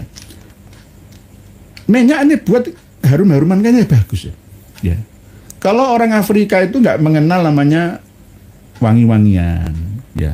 Padahal antara harum wangi-wangian eksternal digabungkan ke internal dengan tubuh kita, jiwa kita akan merasa tenang sesuai dengan aura baunya wangi-wangian yang ada. Sama seperti benda-benda, misalkan ini logam emas mulia, misalkan pemakainya juga akan beraura gitu loh. Kenapa kok emas beda dengan kuningan ya? Bentuknya sama, tapi auranya beda. Ada elemen-elemen, gelombang-gelombang, sinyal-sinyal yang berhubungan dengan sel-sel dalam tubuh kita. Kenapa kok laki-laki dilarang menggunakan emas? Gara-gara akan membuat darahnya itu menggumpal dan cepat marah gitu. Tapi kalau perempuan ini selaras, ya boleh. Udah itu perempuan boleh menggunakan perhiasan emas. Lah, masalah kayak misalkan tongkat-tongkatan ya nggak apa-apa. Yang penting tetap ilmiah gitu. Tetap ilmiah. Nabi Musa itu bawa tongkat. Ketika kita dalam perjalanan bawa tongkat itu nggak apa-apa. Bahkan saya sering dapat hadiah tongkat dari sesepuh-sesepuh juga. Ini saya juga punya tongkat ini. Di studio ada tongkat ini. Ini tongkat kayu secang. Karena kalau dicelup ke air itu langsung berwarna merah delima. Tapi airnya kalau panas, jenengan cari manfaat kayu secang di Jawa, Magelang, Bu Haja Maimunah di Magelang itu melimpah kayu secang seperti ini. Dicelupkan sini langsung warnanya merah. Ganti teh dengan kayu secang ini. Tidak hanya untuk dicampur dengan daun jeruk atau apa itu. Ini untuk obat segala macam penyakit. Lah, berarti misalkan tongkat saya ini saya bawa. Saya percaya diri karena ini ada energinya. Ya kan nggak apa-apa. Setiap benda itu pasti ada energi. Setiap energi itu bisa diikat dengan benda. Jadi antara hukum materi dan energi itu bisa saling senyawa bersama. Kalau energi diikat, misalkan energi apa dimasukkan ke dalam energi ini, energi untuk obat misalkan. Jangan tanya dokter siapa saja. Manfaat kayu secang itu apa? Ya pasti secara ilmiah, dokteriah itu pasti menerima. Nggak usah perlu dipahami, wah ini goib, ini seperti tongkat Musa. Nggak perlu. Toh, misalkan kita membawa ini percaya diri ya, manfaatnya jelas apa? Ya nggak jatuh kalau pas meleset gitu aja. Kan enak begitu. Jadi saya juga dipesan untuk bawa kalau pas ceramah ya. Biasanya saya itu kan amanah ya, saya berikan ke pengasuh-pengasuh pondok pesantren. Di Jawa itu, di pegunungan Kapur Utara, di mana-mana itu kayu secang itu melimpah. Kalau kayu setigi itu cuma hanya di Bawean saja. Kalau secang, kayu secang itu untuk obat wedang uwuh gitu loh. Ya biasa kan begitu, kita campur. Nggak perlu pakai teh itu lebih berbahaya, lebih aman ini. Kayu secang ini. Ini kalau saya taruhkan di sini, tunggu beberapa menit pasti langsung warnanya merah, kayak merah delima. Asli alamiah dan melimpah di Indonesia Raya. Lah, apakah kita tidak percaya? Percaya secara ilmiah. Masalah karomah itu urusan Allah yang Maha Rahmah. Jangan diyakini berlebihan itu klenik-klenik saja. Guru saya itu seorang ahli mukasyafah dan jadabiyah. Ya, tapi anak-anak disuruh kuliah. Enggak disuruh belajar ilmu hikmah. Al-Aufaq, Syamsul Ma'arif itu enggak. Ustadz MTI, semoga yang menjual nasab bodong semoga cepat terselesaikan kibinya, enggak mengangung-agungkan ya Rob, nggih, amin. Harus diusahakan Pak Ustadz MTI nggih. Tidak boleh hanya melalui teori saja. Harus tetap kita sampaikan kepada semua supaya tersadarkan nggih. Pak Nur Hadi begitu nggih. Jadi logam mulia contoh tongkat sakti dan lain-lain. Iya, bisa. Semua tergantung keyakinan. Tapi keyakinan harus ilmiah, sesuai dengan sejarah, fakta sejarah. Misalkan ini bukan telompahnya Rasulullah, jenengan yakini telompah Rasulullah ya nggak boleh kita tabarukan. Kalau ini telompah Rasulullah asli, ada sebagian pendapat Imam Hambali, Imam Syafi'i yang memperbolehkan untuk tabarukan, mengingat ya jasa-jasa Rasulullah, boleh. Tapi kalau ini palsu, buatan Habib Ba'alawi dan kiai-kiai mukibin kita, tombah Rasulullah itu saya gini, ya gila kita. Ini namanya ilmiah tapi tidak terarah, namanya ngawuriah namanya. Pak Mawar Biru, Son Horek sudah keluar fatwa. Apa Mercon juga akan keluar fatwa? Gimana ini nantinya? Mana suara pesawat juga haram ya, Inggih.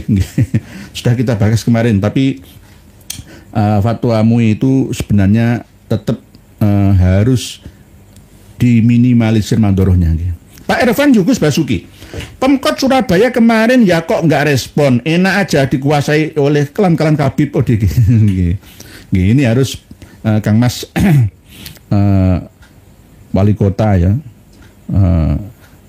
Eri Cahyadi ya, harus ikut ya, bukan ikut campur tapi ikut meluruskan, merukunkan, mendamaikan. Sama seperti Nabi Sulaiman ketika ada masalah-masalah yang pelik itu, walaupun sudah jalur hukum ya, perdata ya, tapi ini berlarut-larut ya. 2022 bulan April masuk, ini masih belum ada berita. Yang saya tanya masih tetap gitu, nggak ada perubahannya. Pak Pamungkas Parma, Pak Yai, nasab Jadid bin Abdullah bin Ahmad bin Isa apakah nasab palsu juga? Dalam sejarah kitab-kitab internal Ba'alawi diragukan juga ketika mau masuk kota Tarim. Ketika mau masuk kota Tarim, Ali bin Muhammad bin Ahmad bin Jadid bin Abdullah bin Ahmad bin Isa itu diragukan. Lalu dimintai bukti isbat dari Basrah sana katanya. Tapi Al-Ghurrar tidak mengatakan dari Basrah, tapi dari Syahar atau Syihr. Beda lagi sejarahnya. Lah, kenapa sejarawan dan ahli nasab Ba'alawi mengatakan nasab Bani Jadid itu musnah abad ke-6. Ada yang mengatakan abad ke-7 Hijriah. Ya gara-gara memang bermasalah gitu loh. Di satu sisi ada yang mengatakan bahwa nasabnya Bani Jadid itu bukan syarif tapi fakih, seorang yang cerdas, pandai, intelektual dalam hal agamawan itu. Walaupun muhaddis lah ya. Jadi ada yang meragukan, bahkan di dalam kitab 3 jilid karya Ba'alawi itu juga diterangkan jelas bahwa memang bermasalah semua. Dulunya Ba'alawi yang sekarang ini nyandol di Jadid. Lah Jadid dengan Ahdal ini juga sama. Ceritanya beda tapi hijrahnya katanya sama bareng tahunnya, tapi wafatnya Muhammad bin Sulaiman ya, bin Ubaid bin Isa bin Muhammad bin Himham bin Aun itu beda, wafatnya 540 Hijriah ya. Bani Ahdal loh ini Pak nggih. Terus yang Imam Ahmad Al-Abah 345, 195 tahun nggih selangnya. Itu kan nggak masuk akal, nggak sesuai dengan fakta sejarah yang ada. Lah, karena muncul tokoh Abdullah yang masih tanda tanya, mafia migas orang Yaman juga yaitu Reza Khalid Abdad.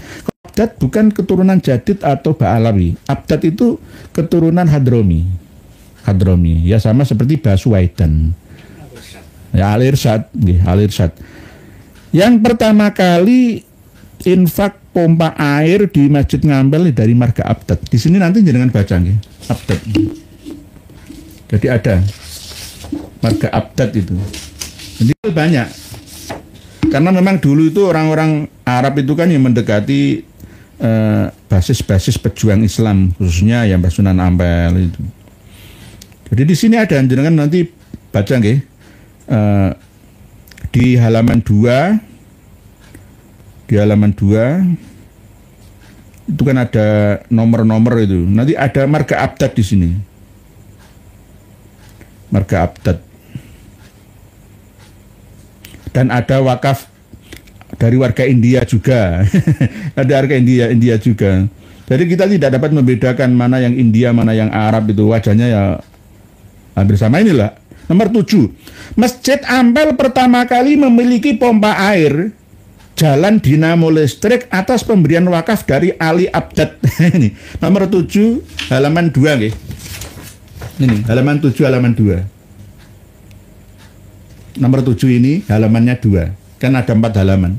Halaman 2 nomor 7. Masjid Ampel pertama kali memiliki pompa air, jalan dinamo listrik atas pemberian wakaf dari Ali Abdad. Ya Abdad ini yang korupsi Pertamina ini. Nggih. Nggih begitu nggih Pak Pamungkas Pramana. Jadi Reza Khalid Abdad. Ya sama dengan bahasa lama itu kan ya bukan Ba'alawi nggih. X41. Jika gunung atau perbukitan tinggi dinilai sakral, kenapa Ka'bah justru di dataran rendah?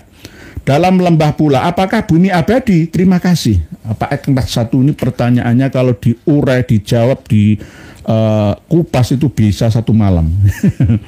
Ya, Ka'bah itu memang awwala baitin wudi'a linnasi, di lembah yang jika diukur itu ketinggian dari permukaan air laut itu lebih tinggian Jabal Nur, jelas yang ada Gua Hiroknya itu. Rasulullah untuk mendapatkan pencerahan wahyu pertama juga di Jabal Nur, bukan di Ka'bahnya. Lah Ka'bah itu sebagai sentral kegiatan kerohanian atau spiritual saja Pak Ek 441. Lah untuk mengulang kembali bertawafnya planet-planet yang ada di galaksi Bima Sakti terhadap tata surya kita ini, terhadap sang surya atau matahari. Ditiru tawaf ya.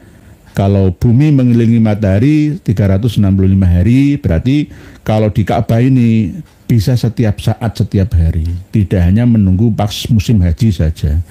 Jadi beda. Arti perbukitan tinggi dinilai sakral karena pusat keyakinan spiritual. Segala sesuatu itu kalau diyakini akan terbangun power yang besar gitu, Pak X41. Sama dengan ketika kita meyakini bahwa tongkat ini bertuah misalkan, walaupun tidak bertuah jadinya bertuah, akan ada objek energi yang terpancar dari nur hati dan pikiran kita ini masuk ke dalam suatu benda ini, cocok. Sama seperti baju baru itu loh. Baju itu kalau nggak pas ya, nggak chemistry ya, nggak cocok itu dipakai itu nggak enak lah. Misalkan orang kulitnya hitam tapi pakai baju merah itu kan nggak cocok. Sama seperti itu loh, nggak chemistry namanya, nggak pegang diri. Jadi tergantung keyakinan.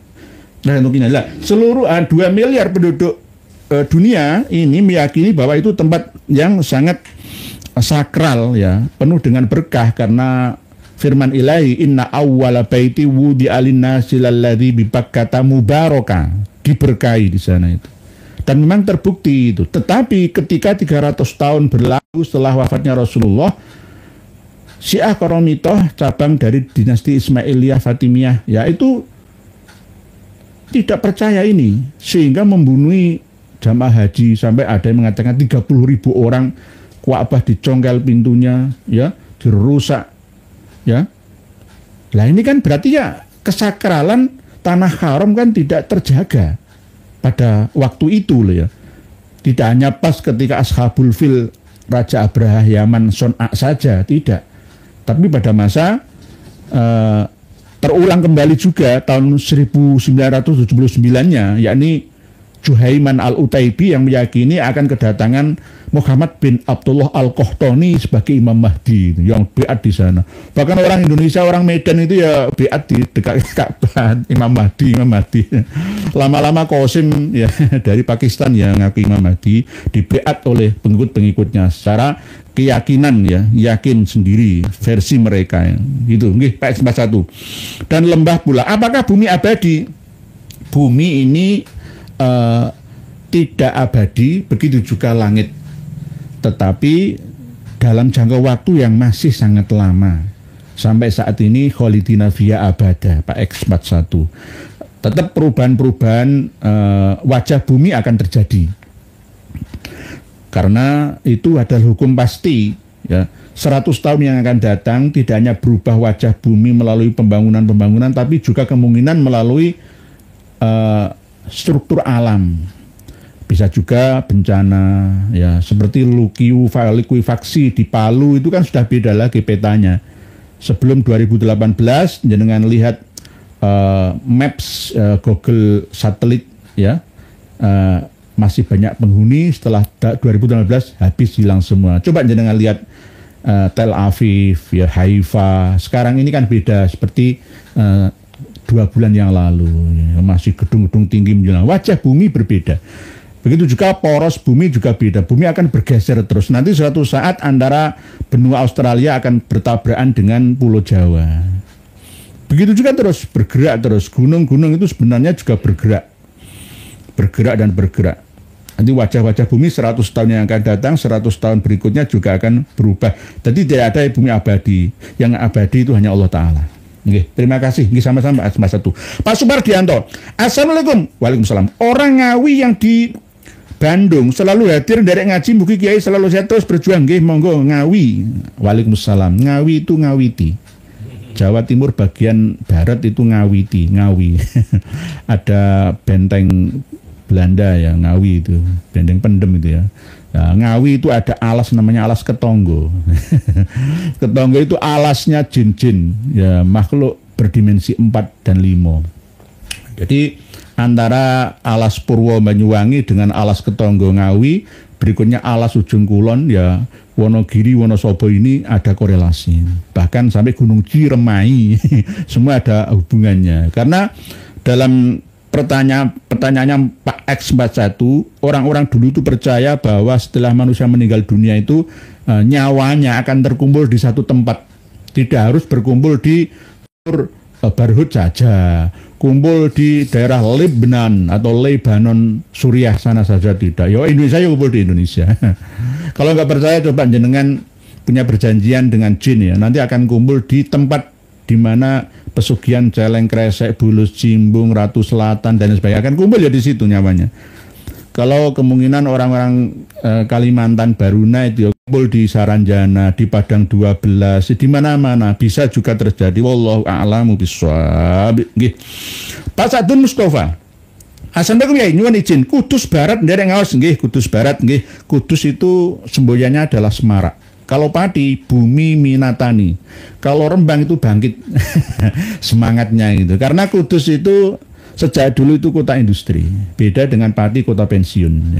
Demak itu stagnan. Karena Demak itu Demak tanahnya kurang mendukung. Kerajaan Demak itu dulu bekas rawa-rawa. Banyak pohon bintoronya, ya, rawa-rawa. Karena Selat Muria itu. Lah Kudus ini termasuk lereng Gunung Muryopodo atau Retawu, perbatasan dengan Jepara atau Ujung Para, sebelah timurnya perbatasan dengan Pati, sebelah tenggaranya dengan Purwodadi. Nggih, Kudus, Semarak. Nggih, monggo Pak Sadun Mustafa. Sadun itu bejo, Mustafa itu pilihan. Orang yang selalu beruntung karena terpilih. Pak Masrab. Assalamualaikum warahmatullahi wabarakatuh. Mohon penjelasan apakah roh yang sudah terpisah dengan jasad bisa melihat atau mengenang selama seseorang hidup di dunia, lahir batin sampai meninggalnya. Lama-lama akan terlupakan. Karena yang ada itu adalah kesadaran jiwa. Kesadaran jiwa itu terangkum dalam memorinya. Memori jiwa. Memori jiwa itu kadang setelah dia di akhirat, di hari kiamat dibangkitkan, itu ada bekas-bekasnya. Masuk dalam genetikanya. Inna nahnu nuhyil mauta wa naktubu ma qaddamu wa atharahum wa kullu syai'in ahsaynahu fi imamin mubin. Dan kadang-kadang al yauma nakhtimu ala afwahihim wa tukallimuna aydihim wa tashhadu arjuluhum bima kanu yaksibun. Ditutup ya. Lesannya nggak bisa berbicara. Buktinya apa? Di tanda-tanda sekitar tubuhnya. Ada manusia cacat jiwanya, cacat fisiknya, ada yang beruntung, ada yang merugi, ada macam-macam bentuknya. Inilah yang namanya rekam jejak kehidupan jiwa pada masa lalunya. Tetapi secara umum banyak yang tidak menyadarinya, kecuali dia sudah mencapai tingkatan minimal di bawah insan kamilnya. Kalau masih insan biasa awam, biasanya masih ngelantur tanpa program dalam hidupnya. Biasanya mati-mati muda, biasanya sebelum usia 40 tahunnya. Biasanya seperti itu. Lah, terus pertanyaan Pak Masrab ini, apakah sudah bisa dengan jasad bisa melihat? Sebagian besar bisa. Sebagian besar bisa. Kalau tidak secara murni asli ruhnya, ya bisa korennya. Sama seperti misalkan korban tenggelam di Selat Bali, nyurupi orang-orang yang ada di sana. Setelah ditelusuri ya benar apa yang menjadi pesannya, wasiatnya. Gak jauh beda pada waktu cerita pada masa hidupnya, karena memang setiap diri manusia ya, kita semua, wa inna alaikum lahafizin kiroman katibin. Di kiri kanan kita pada waktu duduk mendampingi kita, di depan pada waktu jalan belakang kita ada malaikat hafadhah. Wa inna alaikum lahafizin kiroman katibin itu. Jadi jelas. Okay. Jelas, berarti bisa juga fotokopiannya jiwa roh kita yang asli, yang menjadi saksi dan bisa melihat, diberi kesempatan Allah Ta'ala untuk melihat keluarga yang ditinggalkan, cuma tidak bisa berkomunikasi secara dua sisi, hanya satu sisi saja, bisa melalui mimpi bagi genetika yang bisa dihubungi, kalau tidak ya tidak bisa, yang bisa mempercayai. Begitu di dalam kitab Ar-Ruh karya Ibnu Qayyim Al-Jauzi itu bisa panjenengan baca. Pak Masyarakat, Pak Jai, apa di Indonesia kuburan para wali dihias secara berlebihan Pak Yai? Padahal makam para sahabat Nabi biasa saja, terutama makam Bani Ubaid sangat berlebihan. Larangan Pak Jai. Jangan jadikan kuburanmu menjadi masjidmu, masjid kalian. Itu larangan Rasulullah. Jangan menyerupai Yahudi dan Nasrani. Tapi justru umat Islam di Indonesia ala ajaran Sufi Ba'alawi meniru Yahudi dan meniru Syi'i Imami. Tidak perlu berlebihan. Sama dengan makam-makam kuno yang ada di sekitar makam Mbah Sunan Ngampel Surabaya, di sekitar Mbah Sunan Bonang Tuban. Itu kan makam-makam kuno. Itu banyak yang tidak diketahui namanya siapa, ya. Sudahlah, itu di bawahnya ada kerangka seperti apa. Bahkan di kota-kota besar, di Cirebon, ya, di mana-mana yang padat penduduknya itu makam itu dibuat rumah. Ya. Di bawah tempat tidur itu ada batu nisan, ya. Nggak ada rasa takut-takutnya itu. Ya karena apa? Usianya sudah tua. Tapi ada juga yang di Surabaya itu di makam Karanggayam itu dekatnya Gelora dulu 10 November itu makam di Rungkah, Kerakah, Kelukah itu semua dibuat rumah. Itu bagaimana? Ya sama seperti itu Pak Jai. Jadi nggak ada tuntunannya. Itu sufi-sufi yang jauh dari ajaran ilahi. Katanya menyamakan tentang membawa wangi-wangian atau bunga-bungaan di kuburan, meniru Rasulullah meletakkan pelepah kurma. Tapi ini berlebihan gitu loh. Apalagi pas pada waktu kholnya itu kuburan dihiasi dengan bunga-bungaan. Bunga dari Pasuruan, dari Malang itu dibawa, dironce-ronce semua, dibawa ke makam-makam mereka ini. Nah ini nggak ada ajaran agama seperti itu tuh nggak ada. Ini buatan mereka sendiri. Mas Anom, saya baru tahu Kiai, kalau ternyata kerasnya penolakan Ba'alawi oleh Kiai Marzuki Mustamar, ternyata beliau pernah jadi korban dawir KPM. Sekarang yang paling berani ceramah menyampaikan kebenaran itu malah Romo Kiai Marzuki Mustamar. Karena beliau mengalami sendiri ilmu yang yakin ya seperti beliaunya ini gitu. Kalau saya nggak pernah, saya mau ditipu nggak berani nipu. Tapi kalau kiai-kiai pribumi malah ya nipu saya itu ada. Gitu. Karena husnudzan saya. Tapi yang Ba'alawi saya belum pernah jadi korban ya. Kiai Marzuki Mustamar ini pernah jadi korban ya. Ya tahu, beliau tahu. Apalagi setelah ada nas, ada kitab bukti ya, beliau yakin ya dan menyampaikan kebenaran. Untuk berhati-hati kita semua. Nggih Mas Anom, leres panjenengan. Nggih. Mawar biru Pak Irham sudah dikode sama Ki Juru Mertani, tuan rumah kok terusir dari rumahnya. Berarti Ki Juru Mertani ini apa tuan rumah terusir, misalkan saya dari Ngampel, bumi ini luas, tidak harus hidup di Ngampel saja. Maksudnya kalau misalkan kita ini diusir dari rumah kita sendiri ya jangan mau lah, itu jangan mau. Penjajah itu harus diusir, malah justru tuan rumah kok diusir, ngalah itu bagaimana? Jangan kewalik. Ki Juru Mertani kawannya Ki Ageng Pemanahan dan Ki Panjawi dari Pati. Karena waktu yang memisahkan ya kita dalam pertemuan malam hari ini, kesimpulannya perlu apa enggak? Sedikit saja kesimpulannya bahwa dualisme kepemimpinan Yayasan Sunan Ampel Surabaya dengan Yayasan Masjid Sunan Ampel ya, Yayasan Masjid Sunan Ampel Surabaya dengan Yayasan Masjid Sunan Ampel harus islah, damai demi ummah, maslahah. Tetap tanggalkan kepentingan-kepentingan pribadi. Karena Mas Sunan Ampel ini amanah ummah sejak Mbah Sunan Rahmah, Ali Rahmat Rahmah. Jangan sampai disalahgunakan. Boleh kalian mengambil bagian sepantasnya karena bekerja sesuai dengan kewajarannya.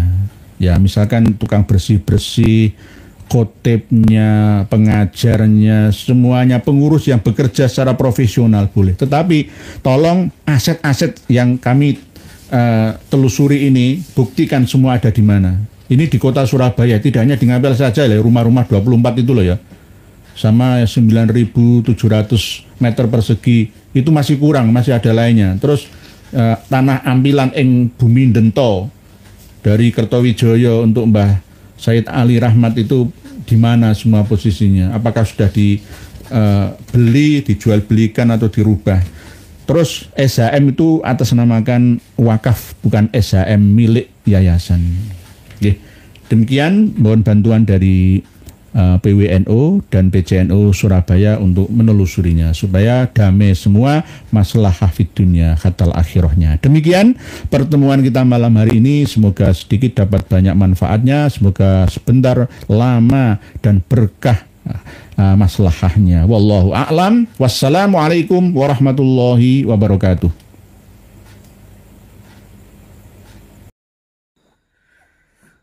Alhamdulillah telah kita dengarkan bersama. Jadi berhati-hati dengan mereka kaum Ba'alawi. Kaum Ba'alawi ini tipu dayanya luar biasa. Tipu dayanya luar biasa. Kalau untuk orang awam, sangat terpengaruh dengan jubah dan sorban mereka itu. Padahal yang disampaikan oleh mereka itu hanyalah doktrin, khurafat, klaim ini, klaim itu, semuanya diklaim. Jadi mereka itu tidak bisa berkutik karena jejak digital mereka itu masih ada. Jadi kaum Ba'alawi ini semuanya ada terlibat mereka tu. Ada yang adu domba, ada yang merubah sejarah, ada yang berzina, ada yang mengambil isteri orang, ada yang mencuri sepeda motor, ada yang sabu, ada yang minum minuman keras, semuanya ada. Ada yang Katolik lagi, murtad, keluar daripada Islam, marga asgaf tu. Jadi enggak mungkinlah mereka ini keturunan Nabi. Dari perbuatan mereka, sifat mereka, arogan mereka itu. Jadi mereka itu bukan cucu Nabi. Apalagi tokoh empat ini enggak bisa dijawab oleh, atau tidak bisa dibantah oleh mereka itu. Pertama itu tesis Kiai Imaduddin Utsman. Jadi belum bisa dibantah oleh mereka itu. Cuma framing dengan dibuat buku keabsahan habaib. Itu cuma framing tu. Kalau bagi orang yang meneliti buku mereka itu, bukannya menguatkan nasab tapi membatalkan nasab mereka. Cuma budak-budak yang masih dungu yang percayai, enggak mau meneliti. Tesis tidak bisa ditolak. Kemudian sejarah, ilmu sejarah juga tidak bisa dibantah oleh mereka itu. Apalagi DNA. Tokoh-tokoh ini aja belum bisa dibantah oleh mereka itu. Memang keturunan palsu. Jelas nggak bisa dibantah. Jadi bagi kita rakyat Indonesia ini, jangan ketipu dengan sorban mereka itu. Sudah jauhin, tinggalkan mereka itu. Yang ada rugi bagi kita. Dulu mereka suka dawir. Kalau enggak dikasih, dipaksa kasih. Dawir tu sangat berbahaya mereka itu.